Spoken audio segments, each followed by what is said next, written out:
मंतर, मोहब्बत और बंदर दिबाचाए गांव की फिजा में पुरस्रार खामोशी थी। बड़े बूढ़ों के चेहरे पर फिक्र की लकीरें थीं और औरतें दबे दबे लफ्जों में चामगोइयां कर रही थीं। ये सब कुछ एक अनोखी शादी की तैयारियों के बाइस था। आज गांव की सबसे खूबसूरत लड़की सोनिया एक बंदर से बैर दी जा रही थी। पुराना मंतर और मनहूस साया ये कहानी गांव की कदीम रवायात से जुड़ी थी। बुजुर्गों का कहना था कि कई साल पहले गांव के मंदिर में एक मंत्र पढ़ने की गलती हुई थी, जिसकी वजह से गांव पर एक मनहूस सा पड़ गया था। गांव में फसलें बर्बाद हो रही थीं, जानवर बीमार हो रहे थे और कई लोग पर असरार बीमारियों का शिकार हो चुके थे। पंडित जी ने हिसाब किताब लगाकर बताया कि यह सब तबाही तब तक खत्म नहीं होगी जब तक गांव की सबसे हुसैन लड़की की शादी एक बंदर से ना कर दी जाए। सोनिया की बेबसी, सोनिया जो अपनी चमकती आंखों और मासूम मुस्कुराहट की वजह से पूरे गांव में मशहूर थी, कभी ख्वाबों में भी नहीं सोच सकती थी कि इसकी किस्मत में ऐसा अनोखा दिन आएगा। इसका दिल किसी आम लड़की की तरह हुसैन ख्वाब देखता था। इसे अपने पड़ोसी राहुल से मोहब्बत थी, जो एक बहादुर और ईमानदार लड़का था। वो दोनों शादी का ख्वाब देखते थे, लेकिन किस्मत ने एक जालिमाना मोड़ ले लिया था। सोनिया के वालिदैन बेबस थे। वो अपनी बेटी को बचाना चाहते थे, मगर पूरे गांव का दबाव था। सब यही कह रहे थे कि अगर शादी ना हुई तो गांव पर बदकिस्मती का बादल मजीद गहरा हो जाएगा। आखिरकार आंसू बहाते हुए सोनिया ने अपनी किस्मत को कबूल कर लिया। शादी की तैयारी और हैरत अंगेज मोड़ गांव के बीचों बीच मंदिर को दुल्हन के कमरे की तरह सजाया गया था। शादी के लिए एक खास बंदर मुंतखब किया गया था, जो गांव के बुजुर्गों के मुताबिक मुंतखब शुदा था। वो बंदर आम बंदरों से मुख्तलिफ लगता था। उसकी आंखों में एक अजीब सी चमक थी, जैसे वो सब कुछ समझ रहा हो। जब शादी की रस्म शुरू हुई तो पंडित जी ने मंत्र पढ़ने शुरू किए।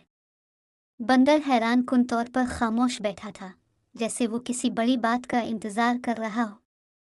जैसे ही सोनिया ने बंदर के गिले में फूलों की माला डाली, अचानक एक जोरदार आवाज गूंजी। सब लोग दहशतजदा होकर पीछे हट गए। बंदर की आंखों में एक अजीब रोशनी चमकने लगी और अचानक वो जमीन पर गिरकर तड़पने लगा।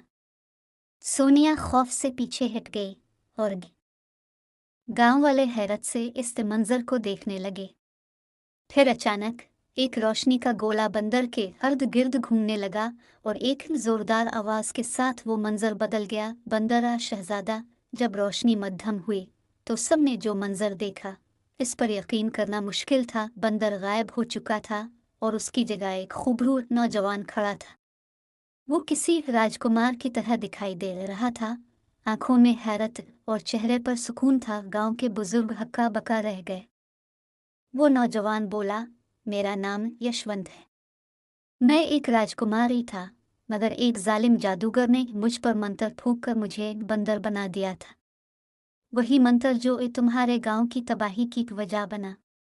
मेरी बदकिस्मती यह थी कि मैं तब तक इंसान नहीं बन सकता था जब तक कोई लड़की मुझसे शादी ना कर ले। आज सोनिया की कुर्बानी ने मेरा जादू तोड़ दिया है। सोनिया की नई तकदीर। यह सुनकर सब हैरत ज़दा रह गए। गांव वाले जो पहले इस शादी को नहुसत समझ रहे थे, अब से एक मोजज़ा मानने लगे। सोनिया जो अपनी किस्मत पर आंसू बहा रही थी, अलिफ बेहैरत और खुशी के मिले जले जज्बात में थी। यशवंत ने आगे बढ़कर सोनिया का हाथ थाम लिया और बोला, सोनिया, तुम्हारी हिम्मत और कुर्बानी की वजह से मैं आज आज़ाद हूँ। अगर तुम चाहो तो मैं अपनी बाकी ज़िंदगी तुम्हारे साथ गुजारना चाहूँगा। सोनिया ने राहुल की तरफ देखा, जिसने मुस्कुराकर सर हिला दिया। उसे मालूम था कि किस्मत ने एक नया रास्ता चुन लिया है। यूं एक मनहूस समझी जाने वाली शादी एक हकीकी मोहब्बत की कहानी में बदल गई। नतीजा ये कहानी साबित करती है कि बाज़ औक़ात किस्मत ऐसे खेल खेलती है जिन्हें समझना मुश्किल होता है। जो चीज़ इब्तिदा में बदकिस्मती लगती है, वही अंजाम पर एक अनमोल तोहफा बन जाती है। सोनिया की कुर्बानी ने न सिर्फ एक शहजादे को इससे के अजाब से निजात दिलाई, बल्कि गांव पर छाए बदकिस्मती के बादल भी छुट गए। गांव